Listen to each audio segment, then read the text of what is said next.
बांग्लादेश में भी अब पाकिस्तान जैसे हालात होते रहे हैं और बांग्लादेश में एक बार फिर इस्लामिक कट्टरपंथियों ने हिंदू मंदिरों पर हमला करके 14 मूर्तियों को तोड़ दिया। 2023 में इस्लामिक कट्टरपंथियों की ओर से हिंदू मंदिरों पर हमले की यह पहली बड़ी घटना है और इससे पहले पिछले साल दुर्गा पूजा में बांग्लादेश में 3 दर्जन से अधिक दुर्गा पंडालों पर संगठित रूप से एक बड़ा हमला हुआ था। ढाका के ठाकुर गांव में सुबह सुबह सैकड़ों लोगों की भीड़ इकट्ठा हुई थी। लोगों के अंदर डर, गुस्से और विरोध के हालात को देखते हुए बड़ी संख्या में पुलिस बुला ली गई थी, क्योंकि ठाकुर गांव के बलियादांगी इलाके में साजिशन एक साथ 12 से 14 हिंदू मंदिरों और मूर्तियों पर इस्लामिक कट्टरपंथियों का हमला हुआ था। किसी मूर्ति को पूरी तरह विध्वंस कर दिया गया था, कुछ मूर्तियों के सिर तोड़ दिए गए थे, कुछ मूर्तियों को टुकड़े टुकड़े कर दिया गया था, कुछ मूर्तियां औंधे मुंह पलट दी गई थी और कुछ मूर्तियों को तालाब में डुबोने की भी कोशिश की गई। घटना शनिवार की देर रात और रविवार की सुबह की बताई जा रही है। जैसे ही इलाके के लोगों को मंदिरों पर हमले का पता चला, बड़ी संख्या में लोग जमा हो गए। किसी तरह की अनहोनी को रोकने के लिए मौके पर पुलिस भी पहुंच गई। আমরা যে প্রতিমাকে বিশ্বাস করে, আমরা যে ধর্মের অনুসারী, আমাদের প্রতিমার উপরে আঘাত করা হয়েছে, এটা আমাদের জন্য খুবই কষ্টের এবং আমরা চাচ্ছি যারা প্রশাসনের উচ্চ মহলে রয়েছেন, যারা রাজনৈতিক নেতৃবৃন্দ রয়েছেন, তারা যেন এটা সুষ্ঠু বিচার করে।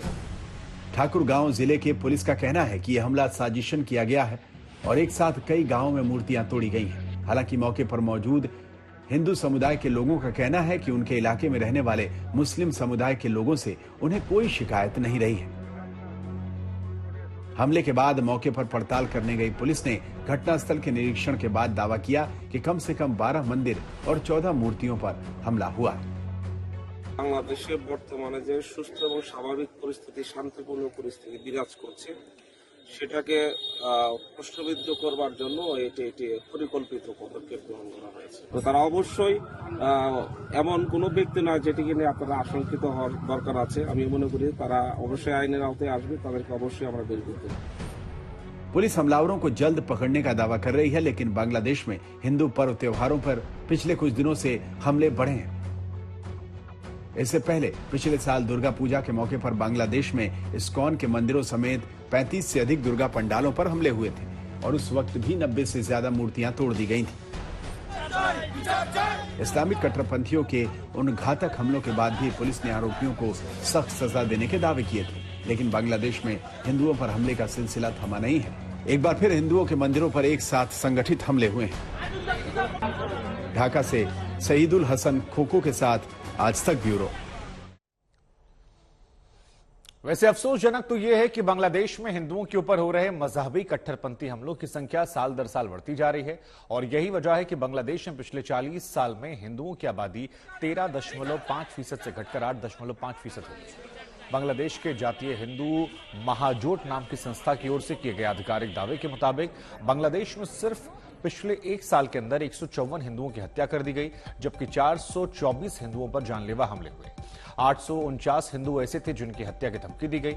इतना ही नहीं, साल भर के अंदर हिंदुओं के 519 घरों को बांग्लादेश में फूंक दिया गया। बांग्लादेश में 891 हिंदू परिवारों पर इस्लामिक कट्टरपंथी हमले हुए हैं। बांग्लादेश में कट्टरपंथियों के निशाने पर हिंदू महिलाएं भी हैं और दावे के मुताबिक बांग्लादेश में 2022 में 39 हिंदू महिलाओं से बलात्कार और 27 हिंदू महिलाओं से गैंगरेप जैसी घिनौनी वारदात हुई, जबकि 17 हिंदू महिलाओं को बलात्कार के बाद बेरहमी से मार डाला गया।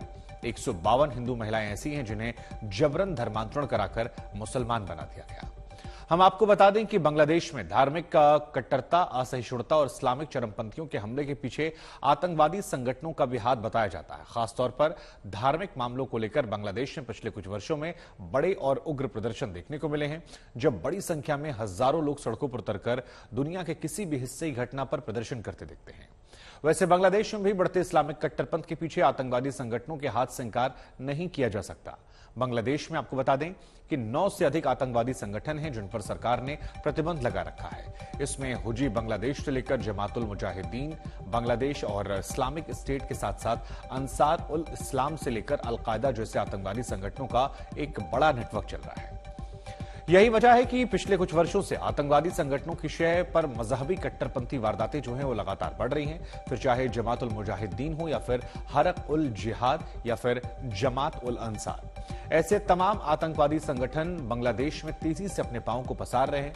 हम आपको बता दें कि पिछले दिनों बांग्लादेश के counter terrorism and transitional crime की ओर से खुलासा हुआ था और इस खुलासे में बताया गया कि अलकायदा अब अपनी फ्रेंचाइजी के तहत रोहिंग्या नौजवानों को आतंकवादी ट्रेनिंग देने की भरसक कोशिश कर रहा है और इसमें बांग्लादेश के आतंकवादी संगठन हरकत उल जिहाद अल इस्लामी का सरगना सक्रिय भूमिका निभा रहा है।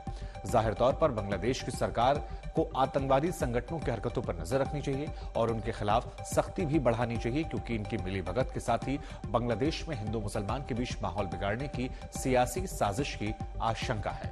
तो ये जानकारी तो इस हमले को लेकर हो गई, लेकिन जो ये हमले हो रहे हैं ये वाकई में चिंताजनक हैं।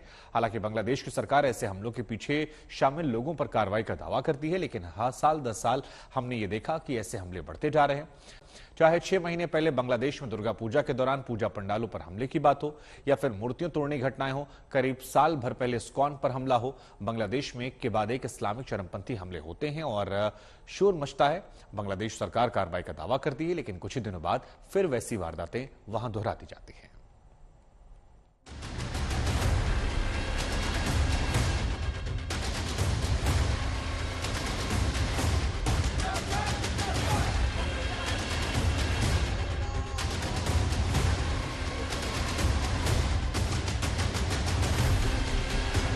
हिंदुओं की बस्तियों को घेर कर फूंक डालने की यह भयानक वारदात ज्यादा पुरानी नहीं है।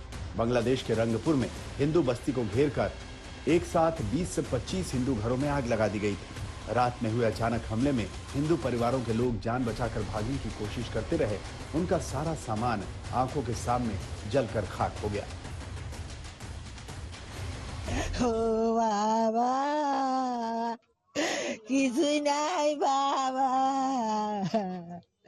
করি খাওয়ার মতো কোনো বুদ্ধি নাই বাবা,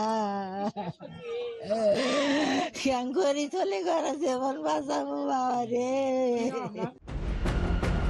हमले की वारदात के बारे में जब पीड़ित बताने लगे तो पता चला कि इस्लामिक कट्टरपंथियों का यह हमला किसी सुनियोजित और संगठित तौर पर किया गया था। একটা গাড়ি আসলো, তখন কই রকম রুগীর গাড়ি মনে করছি, তে তার পাশে মেলাগুলো গাড়ি এলো, কিন্তু তখন আছে এটা কোন কি সমাচার হয়, এতগুলো গাড়ি আসতেছে। আসার পরে এখানে তখন হামলা দিয়ে লোকজন যাচ্ছে। बांग्लादेश में पिछले साल के 14 से 17 अक्टूबर के आसपास हिंदुओं के ऊपर ऐसे मजहबी कट्टरपंथी हमले एक जगह नहीं बल्कि कई इलाकों में हुए। कुमिल्ला से लेकर ढाका तक और फेनी, किशोरगंज से लेकर चांदपुर, रंगपुर तक। बांग्लादेश में दुर्गा पूजा के दौरान हमले पर हमले हुए। इससे पहले जब नोआखाली के इस्कॉन मंदिर पर मजहबी कट्टरपंथियों ने हमले किए थे तो दहशत के मारे हिंदू परिवारों में हड़कंप मच गया था।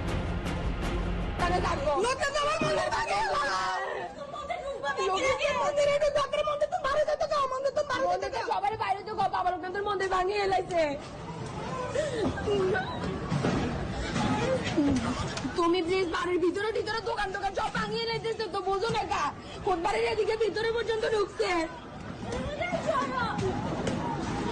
দরজাটা ঝাটকা রাখো প্লিজ, সবাই অ্যালার্ট করে দাও, মন্দির থেকে বাইরে যেতে বলো।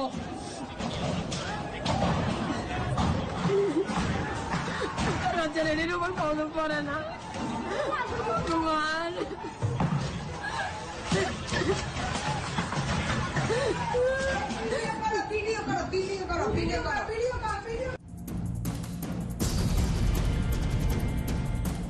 पिछले साल अक्टूबर में हुए उन हमलों में इस्कॉन मंदिर के अंदर कैसे पुजारियों पर जानलेवा हमला किया गया था और वहां कितना विध्वंस हुआ था, उसका सच पूरी दुनिया ने देखा था। কেন আমরা কি অপরাধ করলাম?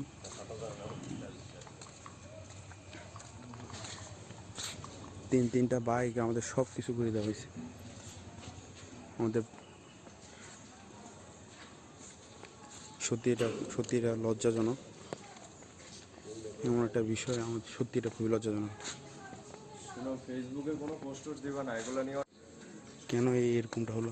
সব কিছু এই যে আমাদের খাবারের যে স্টল বা আমাদের যে জায়গা বলে বেকারি, সবগুলো बांग्लादेश में इस्कॉन मंदिर पर यह पहला हमला नहीं था। इससे पहले मार्च में भी होली के मौके पर इस्कॉन मंदिर पर मजहबी कट्टरपंथियों के हमले हुए थे, जिसमें 200 से अधिक संख्या में हमलावरों ने मंदिर में घुसकर मारपीट और तोड़फोड़ की थी।